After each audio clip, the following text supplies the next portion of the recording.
Hello, good evening. Ako po si Dr. Drew, isa po akong urologist.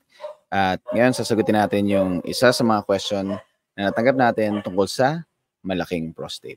Yung question na yon ay basic na basic. Bakit hirap umihi ang mga lalaking malaki ang prostate? Okay?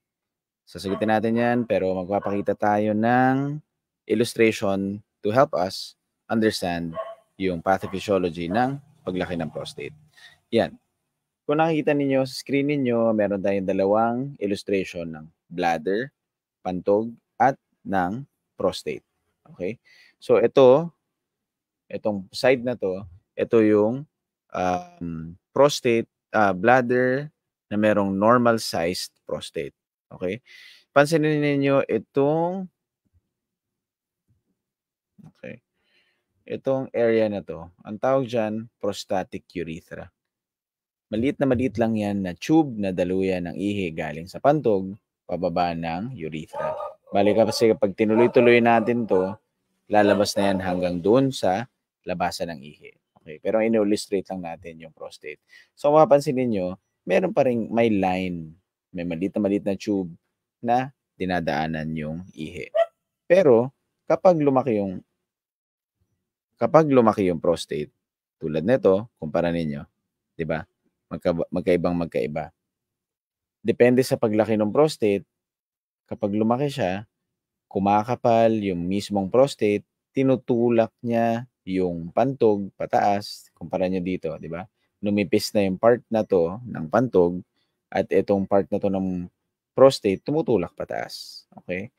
Tapos, significantly, makikita ninyo na yung mismong daluyan ng ihi traversing through the prostate ay masikip na, umimpis na. Okay? Pansinin din ninyo yung pantog. Kapag sumisilip kami sa loob ng pantog, napapansin namin na nagkakaroon ng tinatawag na trabeculations yung loob ng pantog. So nagkakaroon siya ng mga pangangapal doon sa pader niya kasi nagkakaroon ng maraming collagen deposits. Ang sabi sa mga pag-aaral, sign daw yun ng bladder stress. So kapag hirap umihi ang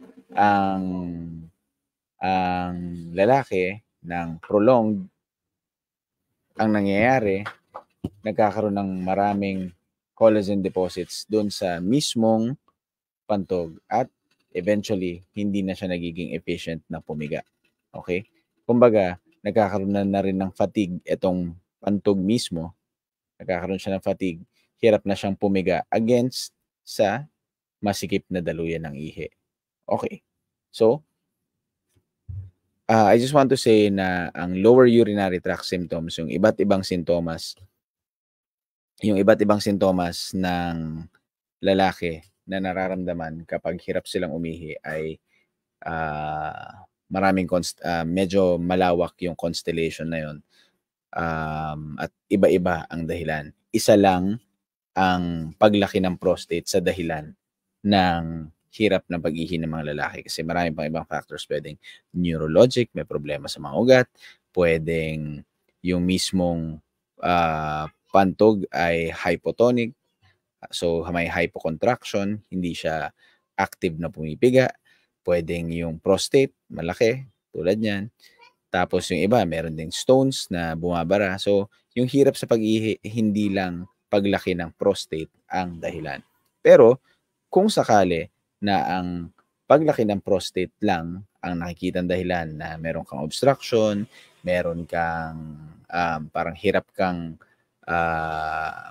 maglabas ng ihi against a smaller caliber ng daluyan ng ihi, kung yun lang ang tingin ng iyong urologist na dahilan ng hirap mo sa pag-ihi, may solusyon, 'di ba? Ang logical way is to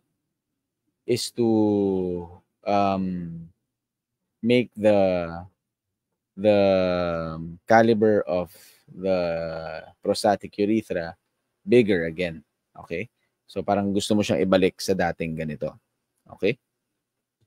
Pero dito, kapag malaki-malaki yung prostate, ang ginagawa namin, kinakayod namin yung prostate. Nagpapasok kami ng instrumento dito, tapos pinapaluwagan yung area na to. Okay? Zoom pa natin para makita ninyo. So, yung masikip na yan, niluluwagan namin yan. I think meron akong, ayun, may capability naman nata ako mag-illustrate dito. Let's see. Ayun. Tignan mo sulat. And then, wait. Ayun. Okay. So, eto, gusto namin tanggalin yung luwagan to. Ayaw. Gusto namin luwagan yung area na to. Okay? Pero kapag laser ang ginagamit, itong mismong buong to hanggang kapsula ng prostate ay tinatanggal at nagiging maluwag na yung daluyan ng ihi. Okay? So at least nasagot na natin ngayon yung question kung bakit hirap umihi ang mga lalaki na malaki ang prostate. Okay? Sagot lang tayo quickly na mayroong nagtanong dito. Anong age po dapat magpa-check ng prostate? Kung routine examination lang ng prostate, at least sa 40 years old, at 40 years old, meron ka na dapat first check-up mo ng prostate mo. Meron kami programa sa Philippine Urological Association na every year, nagkakaroon kami ng check-up sa mga lalaki. Yung pangalan ng program naman na yun ay Tayo Naman. So, Men's Health Month. Tuwing Men's Health Month sa Philippine Urological Association, ginagawa namin yun.